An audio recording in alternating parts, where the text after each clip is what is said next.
Là nazokata dongo nanga, voilà nazokata. Voilà, on a tout ko silisa ko ranger épices nanga. Bon mon épices on a l'accès bino nyonso. Yango yo la famille CC.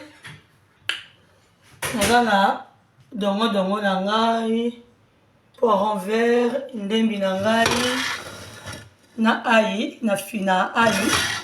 Naza na tomate nanga mbuma pilipili nanga eza mibale na boso no tia moko feuille oignon nanga.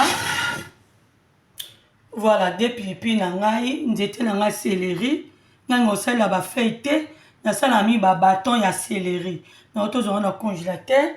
Naza na muscade nanga naza na poivre noir nanga naza na viande nanga na saisonnaki na baki na otika ngo le temps nazo bonsa ba épices moi ba munga ekota moi ba kibo na tiaki ekota po ba mtu na remarqué balamba na moi balambi viande musuni ekoti goûter c'est mieux ba nikolanga so bolingi bo saisonnable ngata na saisonné te oyoka na ka goût mais loko na osala vidéo na préféré que na laxabino que ce bozo ça la viande na bino il faut ko saisonner surtout ceux za misuni ya minene les gros viande là faut ko saisonner ngo pour goût et quota. Voilà ndetinga na saisonner même si la bina ça liboke na ngulu na osala prochainement na osala bino liboke ngulu. Voilà. Ah voilà, tu mafuta derrière la moto, ngule za na mafuta ebele na tie mafuta mokie pona ko kalinga biloko nyonso. Ndena yebisa no ko lamba ba yekolaka peso kozo lamba fo za na nzungu ya kitoko. Voilà, so za nzungu ya kitoko bilo no pe egebela kitoko. To bandi na oignon.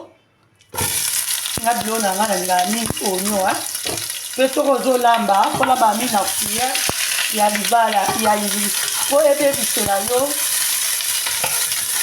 nzungu te miki cuillère ne ya libala esengi même na Congo et ça la bien ana ota ndembi na nga na ail ndembi na ail